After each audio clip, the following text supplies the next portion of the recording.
Hello, everybody. Welcome to the Canadian Shield. My name is Sterling. I'm your host. I'm going to be talking about the Labour Minister finally deciding that he's going to do something about the lockout/strike of the rail networks in Canada, or the companies that that work on the rail networks. Now, why he waited to the last minute, I don't really know. Why he didn't even wait till the last minute. Why he waited till it was too late is what I don't understand. With every minute that goes by, the issue is becoming worse and worse. Now the International Teamsters Union president has weighed in on the issue. I don't necessarily think that we are prepared for that kind of strike action. That would really be something.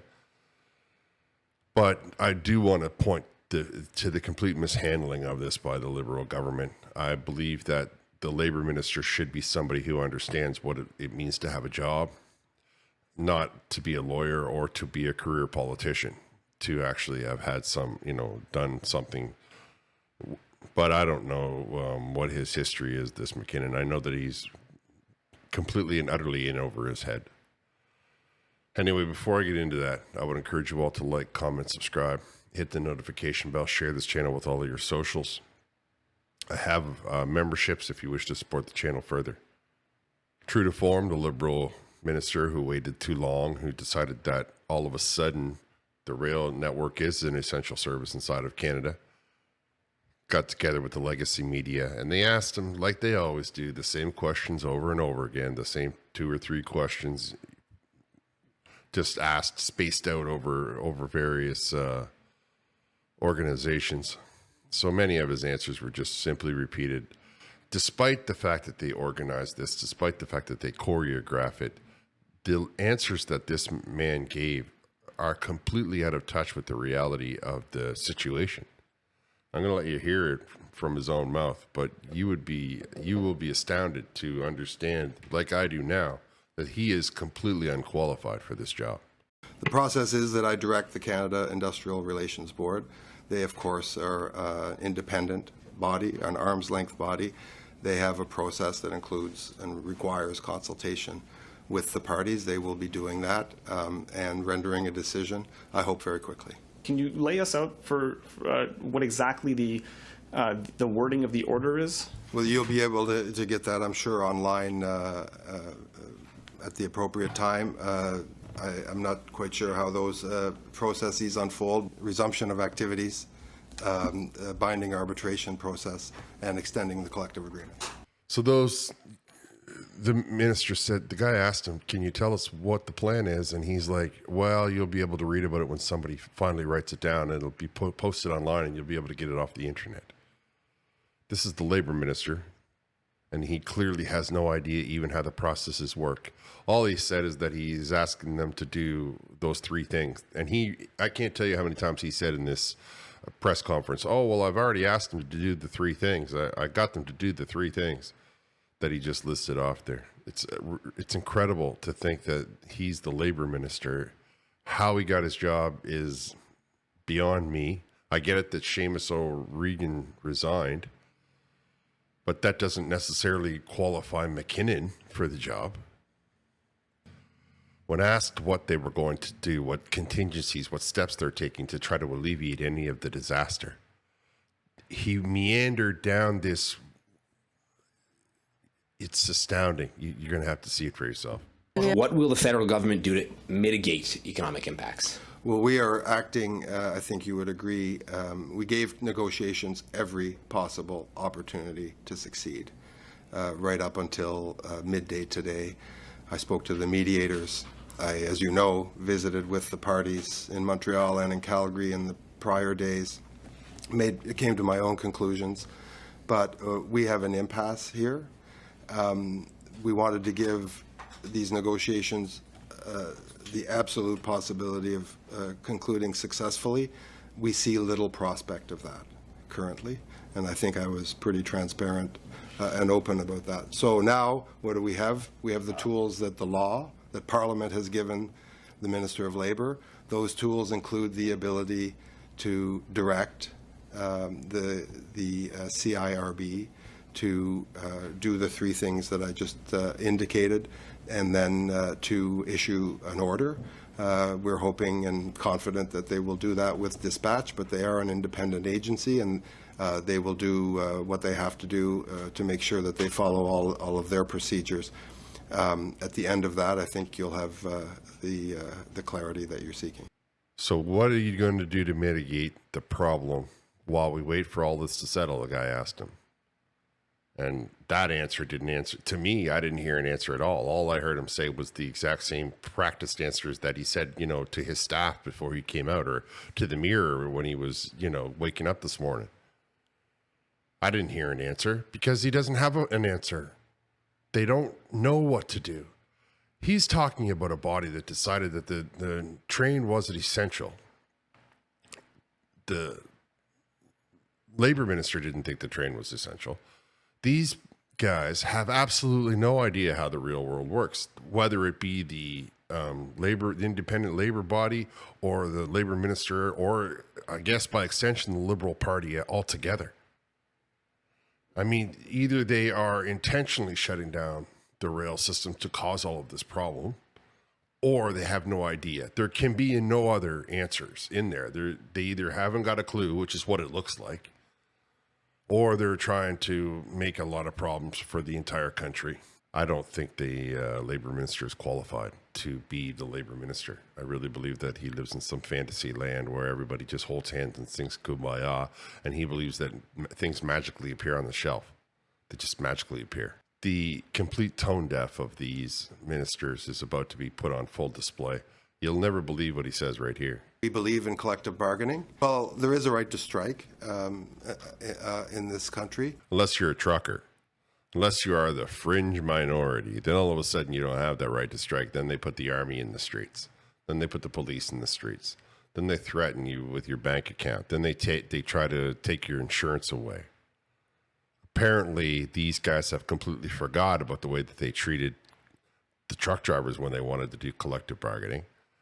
I get that it wasn't necessarily a recognized union, but it doesn't matter. It was a large gathering of a sector that wanted to have a discussion, and the Liberal Party sicked the dogs on them. Right to strike. I mean, tone deaf doesn't even cover it, does it? You'll never believe what he says now. It's not my job to pick sides here. We're interested solely in making sure that labor relations in this country remain on a sure footing. It's not your job to pick sides. Yeah, you have a side to pick, bud. The Canadian people. That's the side that you're supposed to be on. Not the corporation, not the union. I get that they both have arguments on one side or the other, but the individual person that might be going through a hard time because of this, they're the one that you're supposed to be on the side of. Completely out of touch. Just completely. As I think my mother would say, the fact that there's two, that kind of takes the cake. Did I just hear this guy reference his mother? Did we vote for his mother? Maybe we should call up his mother and get binding arbitration. Have you lost your mind? What is it with the far left and their obsession with their mother? This is serious business, and you're trying to give me some colloquialism that your mother may or may not have said. But I just don't think that it was an appropriate statement in this very serious time. What are you talking about? Ridiculous. Now I'll let you hear what the union has to say, the president of the CP local, and then the International Teamsters president. I believe that the Supreme Court decision regarding our right to strike, it's a constitutional right, and we believe that the application of Article 107 is not valid. Who caused this problem right now? They chose to lock these workers out, and that's a disgrace. I get to represent 1.3 million working men and women in the United States and Canada. It's a privilege, it's a right, but we got an obligation to make sure we fight. The impact it'll have, obviously, there's a lot of goods and services shipped across borders. If this company chooses to continue their bad behavior, then it's going to have an impact. It may have an impact on supply chain. It may have an impact on recessions in both respective countries. So they've got a lot of decisions they need to make. They need to make the most important decision. Reward these workers what they have earned, but also don't try and diminish safety. Don't try and diminish any conditions that were achieved. just so they can feed their bottom line. And look, if a strike happens or if this lockout continues, we will provide resources and we will provide bodies to make certain that we're victorious moving on. Thank you. So you heard that. That's very strong. That's what's called war footing, right? Now I want you to understand the significance of what he said. You look at the videos and you watch the movies and you think about the Teamsters and you think about the truck drivers. And then you're like, well, this is the Teamsters Rail Union representing 9,000 people. Couple of things.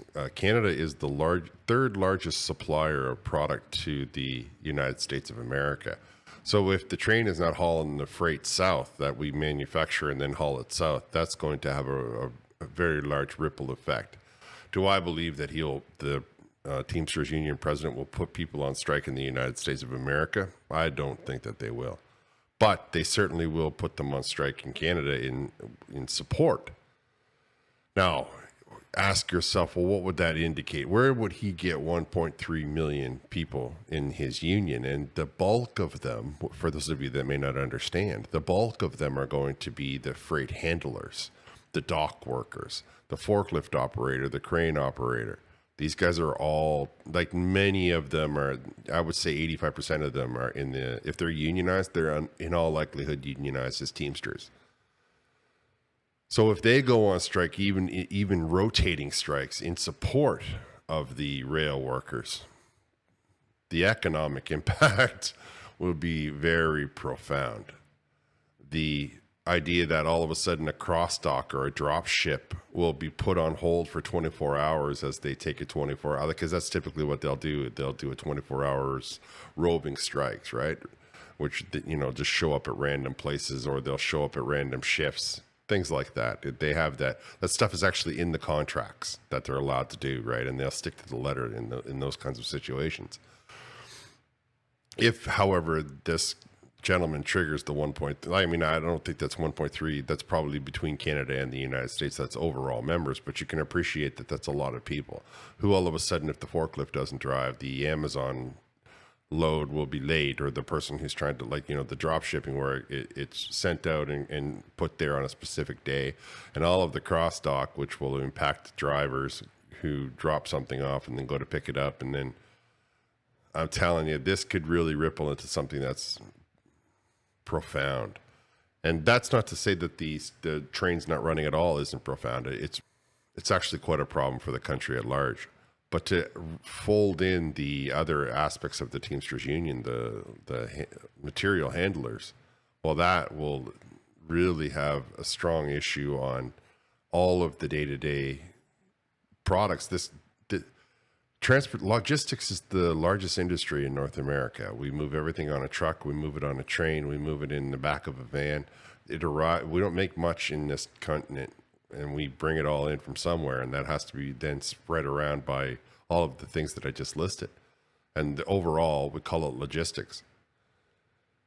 And to tell yourself that you can put the people that handle the bulk of the logistics on account because you want to force them to relocate, or because you're having some misunderstanding on what you believe your rights are, or maybe they think that they can replace them with some of these millions of people that have come across the southern border.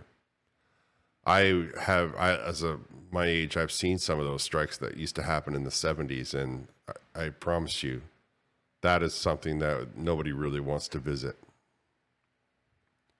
I don't know what's in the mind of these corporations, except what the Teamsters Union said is that they're driven only by their bottom line. And I'm afraid that if the mutual funds need to make a little bit less money so that you, me, and the 99% can live a standard, a caliber, a quality of living, that's fine. I'm okay with that. Why do we concentrate all of the money into these corporations? Why do we concentrate all the money into these banks? Why can't they make 20% less or 15% less? And why can't they figure out a way to incentivize moving people to the more rural regions of the towns, right? That they want to force people to work these longer hours, and they want to force them to live out in the middle of nowhere. I don't know why they can't take some of their resources and just solve the problem that way. You can probably entice somebody with a free house to move into the middle of nowhere. I don't know for certain, but it sounds like something that a lot of people in today's day and age would accept. Not everybody likes living in this city, but they're not asking me my opinion. I would encourage you to leave your opinion down in the comments. I'm going to wrap here. I want to thank y'all for listening. I'll talk to you next time.